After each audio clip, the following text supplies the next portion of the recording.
Coming up on FYI. I think our ambition is that basically as many rooftops as possible that we can put solar panels on, we should. Some experts say that even countries with high rainfall like the UK could run out of water within our lifetimes. So what can we do about it? We've seen reports that in the country of Iran, dog walking has been banned in lots of cities. But is that true? This is FYI, bringing you all the news that matters to you. First up, we know loads of you care about the environment, so when we found out that more of us could be seeing solar panels on our school roofs, we wanted to check it out. Here's Rosie with more info. Do they work at night? What happens if it's cloudy? How do they make electricity? At this school in Milton Keynes, the work might be happening down here, but the power is coming from up here. That's because this school is one of 200 in England that are having solar panels fitted to their roofs as part of a new government scheme.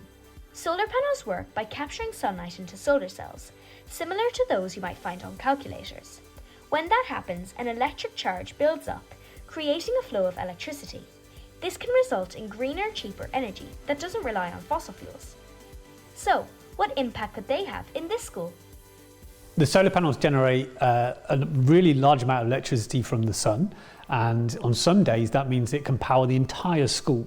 Over the course of a year, it powers approximately half the energy that the school uses, so half the lights, half the amount of electricity we need to prepare the food for the children, and that will make a huge saving. How much money will the school save, and what will you do with the savings? Yeah, it will save up to around £4,000 over the course of a year, which means we can put that money into things that the children can really enjoy, like extra school trips, extra resources, more equipment for the teachers to use, ultimately making a better experience for children on a day-to-day basis. This all sounds positive, but how will it actually work? And what are the limits of the scheme? I'm meeting the Minister for Energy, Michael Shanks, to find out more. How will the solar panels work here? Will they be weather dependent? So they're always weather dependent, but the thing that people don't often realise is it doesn't have to be an amazing sunny day for solar panels to work. They still work, even on a day where it's a bit grey outside. But obviously on sunnier days you generate a lot more electricity. Some days it will power everything, on other days they'll need some electricity to come from the rest of the national grid. This is about a sort of balance.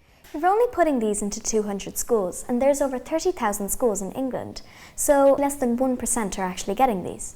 Yeah, so it's a start. And look, I think our ambition is that basically as many rooftops as possible that we can put solar panels on, we should. So there'll be a lot more investment in the future. And look, all of this is about saying we've got to start somewhere, and everyone's got a part to play in how we can help achieve our mission for 2030. You mentioned there that you're planning on having clean energy by 2030, but that's less than 5 years away. What does that mean? So we've set ourselves this really ambitious goal that by 2030 we want our power system to be clean. In other words, it not to come from sources of power like gas, which is really difficult for the planet and expensive, but we want it to come from clean sources of power, renewable power and nuclear. We're going to build lots more wind turbines and solar panels, but it means the whole country is going to have to help us in this mission. The Conservative leader, Kemi Badenoch, says that it is too expensive to reach net zero by 2050. But do you still think it's a reachable goal? It absolutely is a reachable goal, and she's wrong on that. And the thing that I find really difficult about people who are quite sort of dismissive about meeting these goals is that the alternative is we just carry on as we are at the moment, which is really not good for our planet. These things should be difficult, but that doesn't mean we shouldn't do them. So what do students here think of their newly installed solar panels? I think it's a very good idea because less energy is being wasted, more money is being saved. I think solar panels are positive because they teach us what the future energy will be like. I think it's good because it helps create heat and light, which is what we need in school. It's very, very beneficial for schools to have it. It wastes less energy, it gives more money to the school. Sounds like they get the thumbs up. And we'll be keeping an eye on the sky and letting you know if more schools can benefit from the scheme in the future. Now, time for this week's Fake News or Fact. What do you guys think of this next story? The UK is a nation of dog lovers, but we've seen reports that in the country of Iran, dog walking has been banned in lots of cities. But is that true? Apparently, Iranian authorities have said that the ban is for maintaining public order, ensuring safety and protecting public health. Fake news or fact? We'll let you know later in the show.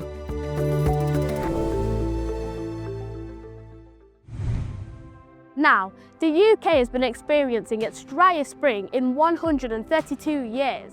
The government's Environment Agency has warned that we should all be mindful of our water usage. So what's going on? Is the world running out of water? And what can be done to protect the water we have? Here's Scarlett with more info.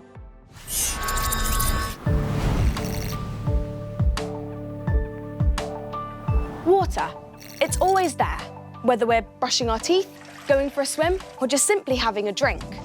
Every day we all use it and need it. But have you ever stopped to think? Could all this water ever run out? Well, I've been looking into this. We live in a part of the world where it often rains, a lot. There are deep lakes, flowing rivers, and we're surrounded by the sea. Surely there's plenty of the wet stuff to go around, right? Well, if we look at all the water on Earth, a whopping 97% is salt water in our oceans. Another 2% is locked away as ice at the North and South Pole or in glaciers. So that leaves us just a tiny 1% that's drinkable. Suddenly, it doesn't sound like quite so much. And when it comes to preserving our water, I found out there are two things causing really big issues. The first is climate change. With recent record-breaking temperatures all around the world, water levels often become low, and the risk of drought can quickly follow. And then there's our planet's population. Every year, the number of humans gets bigger and bigger, so we need more and more fresh water. Some experts say that even countries with high rainfall like the UK could run out of water within our lifetimes. So what can we do about it? Well, I need some help here, so let's talk to Richard Thompson from the Environment Agency, whose job is to make sure we'll have enough water in the future. Hi, Richard. Well, we live in a country that's well known for wet weather, yet there's talk of us running out of water. Is this even possible? Well, that's a good question, Scarlett, and what will happen in the future if we don't take action is that we will run out, but there is action that we can take, both in terms of developing some new supplies of water and also reducing the amount of water that we use in our home. And that's to make sure we're prepared for the impacts of climate change and a growing population in the country, which might grow up to 75 million people. Have some parts of the country been affected more than others? Yeah, so there are parts of our country which are drier than others. The southeast only gets about 400 to 500 millimetres of rainfall every year. That's a bit like Western Australia or parts of North Africa. Other parts of the country are wetter. But actually what we might see in the future is that all parts of our country might start to face water shortages at some point if we don't take action now. And we need to make sure that we all have a role to play in using water wisely in our homes. In drier countries, where water can already be difficult to access, the impact has been even greater. In some African countries, thousands of people have had to move home because their water supplies have dried up. And it's reckoned this number will rise to hundreds of millions over the next decade. So is anything being done about all of this? Well, across the world, countries are building more dams, like this one in Turkey. These create more consistent water supplies by collecting water from rivers and storing it for when it's needed. And there's also a way of making drinking water from seawater. Desalination plants remove the salt from seawater to turn it into drinking water, but they're very expensive to build and to run. So, Richard, how are we tackling the water shortage in the UK? Well, there's a few things, Scarlett, that can be done. First of all, we can move water from wet parts of the country, such as Wales or Northern England, and move it down to where that water is needed, using big transfer schemes or connecting rivers and canals. But isn't there also a problem with water companies having leaky pipes? Yeah, that's a good question, Scarlett. And the answer is yes, there is too much water that leaks from pipes. Water companies are trying to solve that problem, and they're using some great new technology such as radar, which allows you to penetrate the ground, find out where those leaks are, and to stop them and to solve the problem of leakage in this country. Can kids do anything to make sure we have enough water? Yeah, we can do loads in the home, and it's really important that we start to see wasting water as something which is just socially unacceptable. You can turn the tap off when you brush your teeth. If we all do that, it saves about 500,000 litres of water a day. And also, if you want to, around your home, you can become a leak detective. You can go around and try and spot any leaky taps, and let your parents know or any adults know so they can be fixed. So there's great ways around the home that you can help save water and help us make sure there's enough water for the future. Thanks, Richard. That's great advice. Thank you. You're welcome, Scarlett. So what else can we all do to save water? Well, here's a couple more ideas I've thought of that might not be quite so obvious. Try collecting rainwater for any plants you've got around the house or in your garden. They prefer it to tap water anyway. And wear clothes more than once before washing them. It's easy to take water for granted, but it's important to remember it's precious and we can all look after it. For more explainers on loads of important topics that matter to you, head to our website, first.news/FYI, to find out more. This next story really caught our eye this week. Have you ever yawned because you saw someone else do it? Well, you're not alone. It's well known that yawning is actually contagious, and animals do it too. There are lots of different theories about why. Some think it's to do with social interactions and that copying behaviour improves social bonds. But a recent study surprised scientists, who discovered that it's not just seeing another human or animal yawning that can do it. Researchers studying chimpanzees at a rescue centre in Spain found that they yawned when watching a human-like robot head yawning.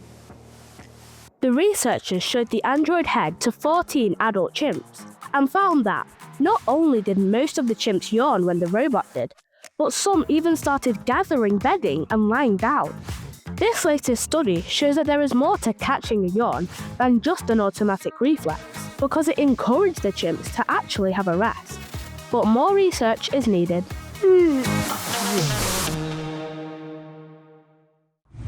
So did you work out whether this week's story was fake news or fact?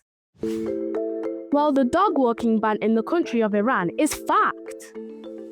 The rule was put in place in the capital city of Tehran back in 2019, but just recently, people are no longer allowed to walk their pet dogs in at least 18 other cities across the country. Transporting dogs in vehicles is also against the law. For a long time, Iranian authorities have viewed pet dogs as either unclean or an influence of Western culture. Iran's supreme leader, Ayatollah Ali Khamenei, has said in the past that it's wrong to keep dogs for reasons other than herding, hunting, or as guard dogs. Many people disagree with the strict rules, and even with the risk of being arrested, lots continue to keep walking their pet dogs. It's also been reported that dog ownership is actually rising, particularly among young people, which is seen as rebelling against the people who run the country.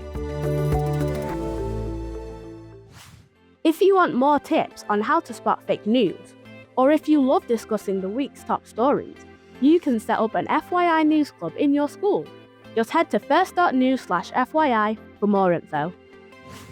That's about it from us, but we'll see you next week for more of the latest top news. Bye!